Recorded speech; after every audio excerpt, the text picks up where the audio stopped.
Olá, pessoal estudioso. E aí? Prontos para mais uma aula? Espero que sim, espero que você esteja focado, de cabeça sempre ocupada, sempre ativa, para que você mantenha o foco e mantenha a sua cabeça, a sua mente sempre saudável, ok? Eu estou aqui para uma aula muito importante, uma aula essencial para o seu desenvolvimento em Química. Por isso eu vou fazer essa aula em duas partes, para não ficar um vídeo muito longo, porque eu vou ser bastante detalhista no ensino desta função, porque essa função é extremamente importante para vocês, ok? Eu vou falar sobre ácidos diarrênicos. Antes de falar de ácidos diarrênicos, vamos ter uma ideia sobre o que é uma função inorgânica, ok? Função, na química, é um conjunto de compostos, ou um grupo de compostos que apresentam propriedades químicas semelhantes, ok? Então, os cientistas foram isolando substâncias da natureza e percebendo que algumas substâncias tinham características semelhantes. E tinham como sonho, como ideal, agrupar essas substâncias em grupos de substâncias com características semelhantes, e a esse grupo de substâncias chamou de funções. Existem as funções inorgânicas, que são 4 principais, né? Ácido, base, sal e óxido, que a gente vai estudar em vídeos nesse canal. E existem as funções orgânicas, que aí são várias, são muitas, e posteriormente eu também vou estar listando elas aí, deduzindo, implementando aulas sobre essas funções orgânicas para a parte de química orgânica também, ok? Então, uma função orgânica é um grupo de compostos que apresenta propriedades semelhantes e a intenção era colocar ordem na casa, ok? O cientista importante nesse processo é o cientista Svante Arrhenius. Svante Arrhenius vai criar uma teoria ácido-base, que é uma teoria estrutural, que se baseia na estrutura do composto, e por isso serve como referência para a nomenclatura de compostos inorgânicos, ok? Mas quais substâncias, com quais características o Arrhenius agrupava no grupo dos ácidos? Primeiro, ácidos são compostos moleculares. Compostos moleculares são unidos por ligações covalentes. Então, se você não tem muita noção sobre ligações covalentes, eu tenho um vídeo no canal sobre ligações covalentes que ensina você as características e as propriedades disso. Volta lá, assiste o vídeo de ligações covalentes antes, para que você entenda melhor isso aqui, ok? Então, primeiro, são compostos moleculares formados por ligações covalentes, que são aquelas ligações que não têm metal na sua estrutura, são formados apenas por não metais. Continuando, então, além de compostos moleculares, os ácidos são, de maioria, sua grande maioria, né, são gasosos à temperatura ambiente, ok? A maioria dos ácidos é gasosa à temperatura ambiente. Alguns poucos são sólidos ou líquidos. Todos são solúveis em água, sem exceção. Né? Todo ácido é solúvel em água. Ácidos têm sabor azedo, de onde vem o seu nome, do latim acetum, que quer dizer azedo. Daí ácido, aceto. Formam soluções de pH. pH é uma escala que mede a acidez e a basicidade do meio. Né? Quando essa escala, a temperatura ambiente, é menor que 7, quando o pH é menor que 7, você tem uma solução ácida. Quando o pH é 7, ela é neutra. E quando é maior que 7, ela é uma base. Então, os ácidos formam soluções de pH menor que 7. Conceitualmente, para o Svante Arrhenius, ácido é toda substância que, em água, ioniza, ou seja, produz íons. Só que no caso aqui, para ser um ácido, o único, presta muita atenção nisso aqui, ó, o único íon positivo, ou seja, o único cátion, tem que ser H+, tá? Que por não ser estável, vai se ligar à água e vai formar H3O+. Eu vou detalhar isso durante a aula, durante o slide, ok? Mas presta atenção que tem que ser único. Algumas substâncias produzem H+, mas produzem um outro íon. Por exemplo, o bicarbonato de sódio. Ela produz o sódio, o Na+, e o H+. Então, ela não é um ácido. Ok? Seguimos. Então, vamos falar sobre a ionização dos ácidos. Eu vou começar por uma equação simplificada. A equação simplificada, a gente vai gerar H+, ok? Eu vou fazer equações parciais e totais, ok? Então, eu vou fazer a equação total e depois eu vou fazer ela como ela realmente ocorre, que é de forma parcial. E vou explicando aí no decorrer do slide, ok? Então, vamos começar pelo ácido padrão, assim, o ácido mais simples, o HCl, ok? Quando eu coloco o HCl em água, a água puxa o Cl para um lado, uma molécula de água puxa o Cl para um lado, a outra molécula de água puxa o hidrogênio para o outro lado e ela rompe esta ligação. Quebra, separa o hidrogênio do cloro. Quando isso ocorre, como o cloro é muito mais eletronegativo que o hidrogênio, o cloro vai ganhar o elétron, o hidrogênio vai perder o elétron. Quem perde elétron fica positivo, então H fica positivo, vira H+, o Cl fica negativo, vira Cl-. Como HCl em água libera H+, ele é classificado como um ácido. Ok? Então, vou detalhar um pouquinho para você. Eu tenho hidrogênio ligado a cloro. Aí, como eu disse para você, o cloro é mais eletronegativo que o hidrogênio. Ou seja, ele causa uma atração maior sobre o elétron. Então, ele puxa o elétron da ligação, ele puxa o par de elétrons que liga ele ao hidrogênio mais para ele. Tá vendo? Ó, o elétron dele, o elétron do hidrogênio. Os dois elétrons ficam mais perto do cloro. O que indica que quando eu quebro a ligação no meio, o hidrogênio fica sem o seu elétron. Ele perde o elétron. Ele vira H+. E o cloro ganha o elétron do hidrogênio. Então, ele vira Cl-. E fica com 8 elétrons na última camada. Perceba que o cloro está estável. Está com 8 elétrons na última camada. O hidrogênio não está estável. Ele perdeu o seu único elétron. Ok? Mas depois eu vou explicar como é que ele se estabiliza em uma equação completa. Tá? Por enquanto, vamos fazer a simplificada, já resolve uma parte dos seus problemas. Tá entendendo até aí? Espero que sim. Tá? Se você não entendeu alguma coisa, entre em contato comigo. Você que é meu aluno, você tem o meu contato. Entre em contato comigo e eu tiro as suas dúvidas sobre isso aí. Ok? Seguimos. Ácido nítrico, HNO3. Mesmo processo, o hidrogênio é o menos eletronegativo dos elementos, por isso que ele está do lado esquerdo da fórmula. Ele vai separar aqui, ó, e o hidrogênio vai perder o seu elétron. Então, o hidrogênio vai virar H+, e o restante vai ganhar um elétron, vai virar NO3-. Ok? Estruturalmente, como é isso? Eu tenho HNO3, o ácido nítrico. Esse hidrogênio está ligado ao oxigênio. O oxigênio é muito mais eletronegativo do que o hidrogênio, né? Só lembrar da fila de eletronegatividade. Fui olhar nua, clara, branca e ingênua, sem calcinha, procurando o Hércules, ok? Que você vai ver que o oxigênio está no começo da fila, ele é muito eletronegativo, ele só é menos eletronegativo que o flúor, e o hidrogênio está no fim da fila, ele é pouquíssimo eletronegativo.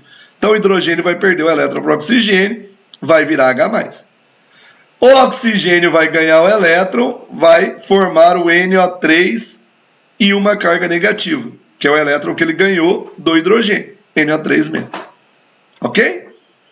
Acho que ficou bastante didático aí, espero que sim. Ok? Agora vamos mudar um pouquinho e vamos pegar H2S. No H2S eu tenho 2 hidrogênios. Alguns alunos cometem o erro de escrever H2+, mas não é. Quebra a ligação, eu separo o hidrogênio do enxofre. E quando o hidrogênio se separa do enxofre, ele perde um elétron, cada hidrogênio. Então esse 2 que está aqui embaixo vai vir para frente do hidrogênio. Aqui eu tenho 2 hidrogênios, eu vou produzir 2H+. 2H+, cada hidrogênio perdeu um elétron, então no total ele perdeu 2 elétrons, o S vai ganhar 2 elétrons. S2-. Ok? Espero que esteja entendido.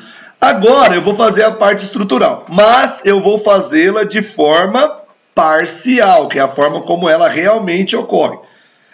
Como eu tenho o H2S e a água vai quebrar a ligação entre o hidrogênio e o enxofre, ela não vai quebrar as duas ligações de uma vez, ela vai quebrar uma e depois quebrar a outra. Eu não vou quebrar as duas ao mesmo tempo.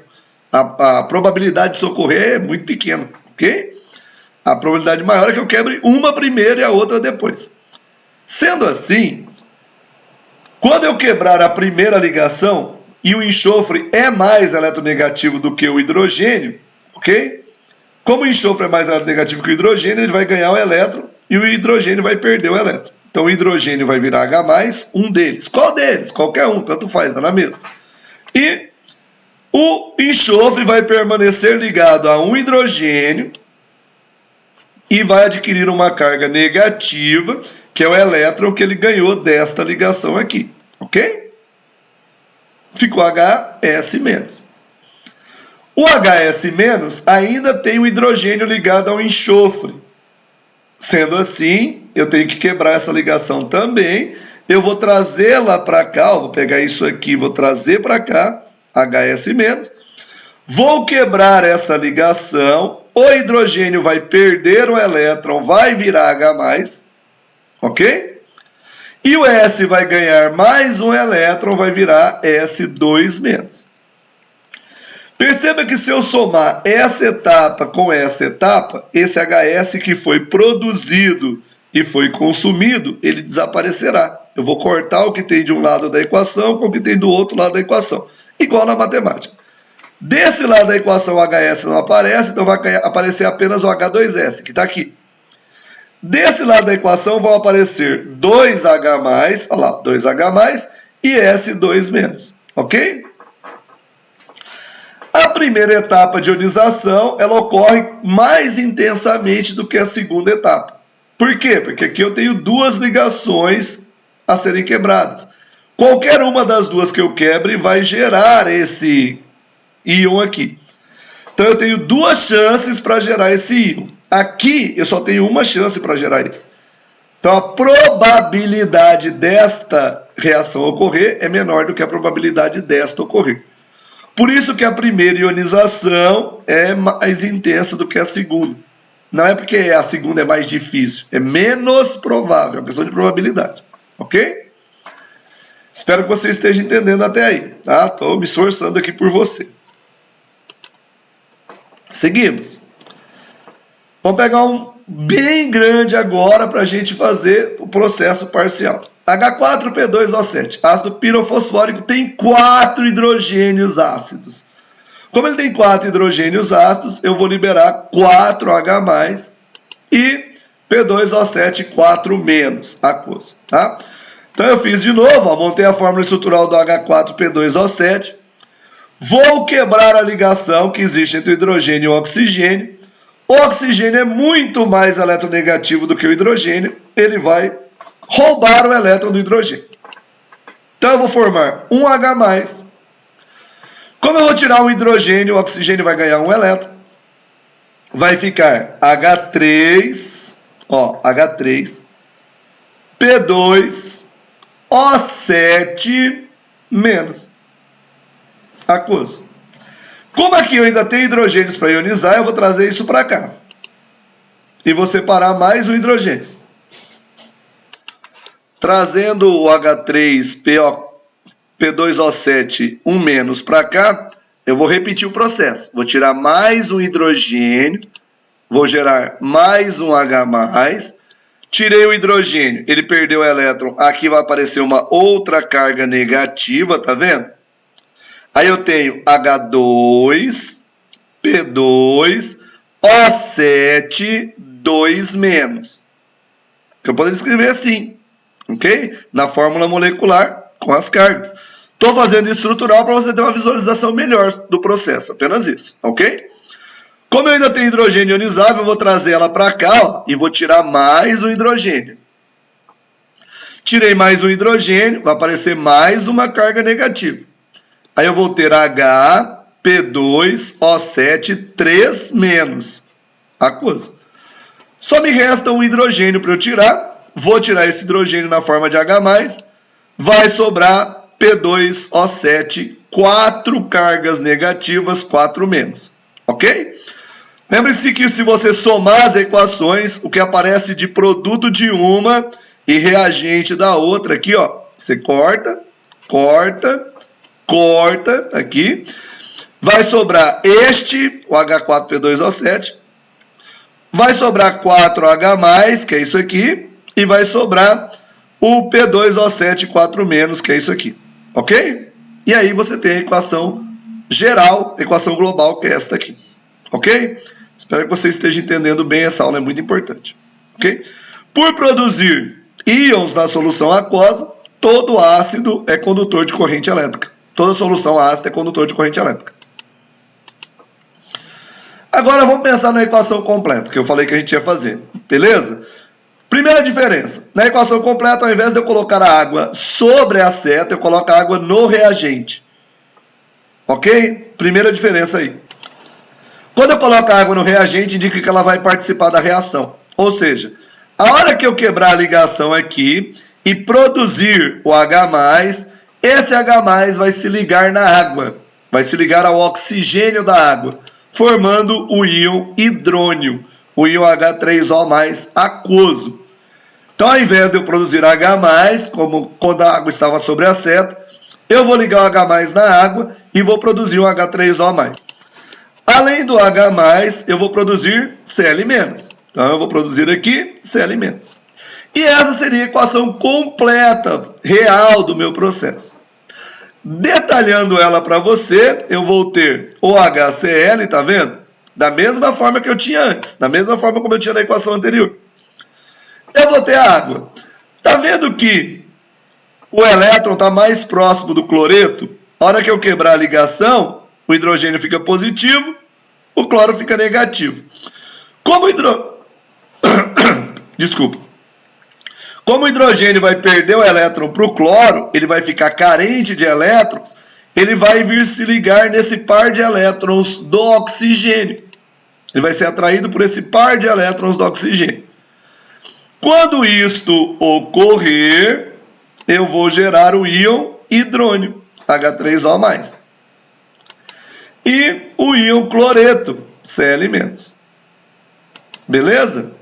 Então aí nós temos a nossa fórmula, nossa equação, da maneira como ela ocorre verdadeiramente. Essa é a equação completa.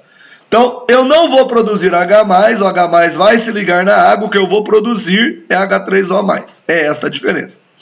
Então, no caso do H2S, como eu tenho 2 H+, e cada água só pode receber um, eu vou precisar de 2 águas.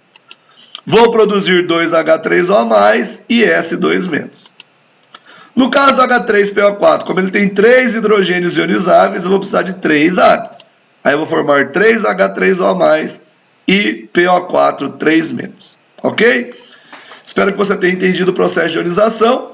Agora a gente vai sair do processo de ionização e vai passar para a classificação dos ácidos. Tenho várias maneiras de classificar um ácido, ok? Muitas. Mas a gente vai usar algumas que são as mais importantes. Primeiro, quanto ao número de elementos que formam o ácido.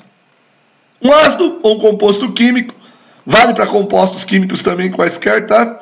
Eles podem ser formados de 2 elementos, como no caso do HCl, 3 elementos, como no caso do HNO3, 4 elementos, não estou falando de átomos, estou falando de elementos, ok? Átomos aqui eu tenho 3 átomos de oxigênio, mas elementos eu tenho 1 hidrogênio, 1 nitrogênio ou oxigênio. Agora, aqui eu tenho hidrogênio, fósforo e oxigênio no H4P2O7. Então não importa o número de baixo para a classificação quanto ao número de elementos. E aqui eu tenho hidrogênio, carbono, nitrogênio e oxigênio. No HCl eu tenho 2 elementos, ele é binário. No HNO3 eu tenho 3 elementos, ele é ternário. Aqui também eu tenho 3 elementos, também é ternário. Aqui eu tenho 4 elementos, ele é quaternário. Tá? Quaternário, 4 elementos. Depois, faremos a classificação quanto ao número de hidrogênios ionizáveis, número de hidrogênios que se transformam em H+. No HCl, eu tenho um hidrogênio ionizável, um é mono, hidrogênio ionizável, H+, é ácido, então ele é um monoácido. No H2SO3, eu tenho dois hidrogênios ionizáveis, então eu tenho um diácido. No H4P2O7, eu tenho 4 hidrogênios ionizáveis, então eu tenho um tetrácido. Como todo bom conceito, eu tenho exceções, né? Uma exceção é H3PO3, que apesar de ter 3 hidrogênios, na fórmula, apenas 2 hidrogênios são ácidos. Então ele é um diácido. Professor, mas por que ele é um diácido, né? Perfeito. Começamos a idealizar pelo ácido padrão. O ácido padrão é H3PO4. No H3PO4 eu tenho 3 hidrogênios ligados a oxigênios, ok? Como eu tenho 3 hidrogênios ligados a oxigênio, e o oxigênio é muito mais eletronegativo que o hidrogênio, cada ligação hidrogênio-oxigênio que eu quebro, eu gero um H+. Então, H3PO4 tem 3H+, é um triácido. Tá tranquilo. Quando eu vou transformar o H3PO4 em H3PO3, o que muda do H3PO4 para o H3PO3? Um oxigênio. Então, eu vou ter que tirar um desses oxigênios. Que não pode ser esse, porque aqui ele está fazendo uma dativa. Uma dativa tem a mesma distância entre núcleos e, consequentemente, a mesma força, a mesma atração de uma dupla ligação. Consequentemente, é mais difícil quebrar a ligação aqui do que quebrar a ligação aqui, que é simples. Então, eu vou quebrar esta ligação e tirar esse oxigênio, ligando o hidrogênio diretamente ao fósforo. Quando eu ligo o hidrogênio diretamente ao fósforo, o que acontece quando eu faço isso? Quando eu ligo o hidrogênio diretamente ao fósforo, a diferença de eletronegatividade entre o fósforo e o hidrogênio é muito pequena. Então, eu não consigo quebrar essa ligação, porque essa polarização aqui é muito fraca. E eu não consigo ver o fósforo roubar o elétron do hidrogênio. Se o fósforo não rouba o elétron do hidrogênio, ele não vira H+. E se ele não vira H+, não é ácido. Por isso, só os hidrogênios que estão ligados aqui ao oxigênio, nesse caso, são ionizáveis. Presta atenção, eu não disse que é só hidrogênio ligado a oxigênio que é ionizável. Por exemplo, aqui tem hidrogênio ligado a cloro e ele é ionizável, ok? O hidrogênio ligado diretamente ao fósforo e diretamente ao carbono, normalmente, que não é ionizável. Então, por isso, esse hidrogênio aqui não é ácido. No H3PO2, apesar de ter 3 hidrogênios, ele é um monoácido. Só um dos hidrogênios é ionizado. E agora eu acho que você consegue entender por quê. Do H3PO3 para o H3PO2, eu vou ter que tirar um oxigênio, que não vai poder ser esse da dativa, terá que ser um desses, ou esse, ou esse. E quando eu tirar ou esse oxigênio, mais um hidrogênio ficará ligado diretamente ao fósforo, tornando-se um hidrogênio não ionizável, não ácido. Ok? Então é por isso que eu tenho essas duas exceções mais importantes aí, por isso que eu terei essas diagramações aí, ok? Quanto à volatilidade, eu vou classificar os ácidos em fixos, aqueles que são sólidos ou líquidos à temperatura ambiente, e voláteis, aqueles que são gasosos. Tá? Os principais ácidos fixos são o sulfúrico, o fosfórico e o bórico, ok? Poderia fazer uma regrinha quando a soma dos índices, os números que estão embaixo aqui, ó, 2 hidrogênios, 1 enxofre e 4 oxigênios. 2 mais 1, 3, mais 4, 7. Quando essa soma dá maior ou igual a 5, eu vou ter um ácido fixo, ok? Então os outros são voláteis, ok? Passam facilmente para o estado gasoso. Quanto à presença de oxigênio, a classificação é extremamente importante, principalmente porque você vai ver no próximo vídeo que eu vou postar, vou parar esse por aqui, nessa classificação, tá? Que é a nomenclatura dos ácidos. Eu vou separar os ácidos em hidrácidos e oxiácidos. Hidrácidos, os ácidos que não têm oxigênio, HCl, HBr, H2S, HCN. Posso ter vários elementos, mas não posso ter oxigênio. E oxiácidos, os ácidos que têm oxigênio, ácido sulfúrico, fosfórico, bórico, ok? Eu ia me esquecendo, mas vou fazer aqui a classificação dos ácidos quanto à força, quanto ao grau de ionização ou força, tá? Grau de ionização é a quantidade de íons que o meu ácido produz, ou seja, quanto mais íons o meu ácido produzir, mais partículas carregadas eu terei na solução, consequentemente, melhor condutor de corrente elétrica será o meu sistema. Não confunda força com capacidade de corrosão. Aí o ácido é forte, ele corrói tudo. Não é isso. Um ácido forte, ele tem muitas partículas ionizadas, ele tem muitos íons na solução, ele é um ótimo condutor de corrente elétrica, tá ok? Primeiro, o grau de ionização, para algumas questões, ele vem dado. Ele fala que o grau de ionização é de 60%, 70%, 50%. Ou ele me dá assim, de 100 moléculas ionizaram 40, então é 40%. De 200 moléculas ionizaram 8, então é 4%, ok? Então você vai fazer esse cálculo aí. E se o alfa der maior que 50%, você tem um ácido forte. Se ele der entre 5% e 50%, ele é um ácido moderado. Se der menor que 5%, ele é um ácido fraco, ok? Existe uma regra de Arrhenius para classificação de força de ácidos, que é mais decorativo, óbvio, né? Para os hidrácidos, nós temos os hidrácidos que são fortes, os moderados e os fracos. Os fortes são apenas 3. HCl, HBr, HI. Presta atenção. Como os elementos cloro, bromo e iodo pertencem à mesma família, a família 7, o cloro tem um raio menor, então a atração dele sobre os elétrons da ligação é maior. Consequentemente, essa ligação é mais forte, é mais difícil de ser quebrada.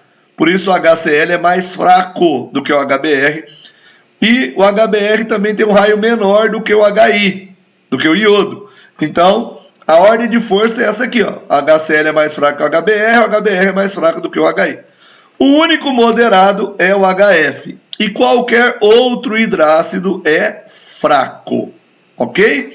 Então, se não é HCl, não é HBr, não é HI, não é HF, é um ácido, não tem oxigênio, é fraco. Ou seja, o grau de ionização é menor que 5%.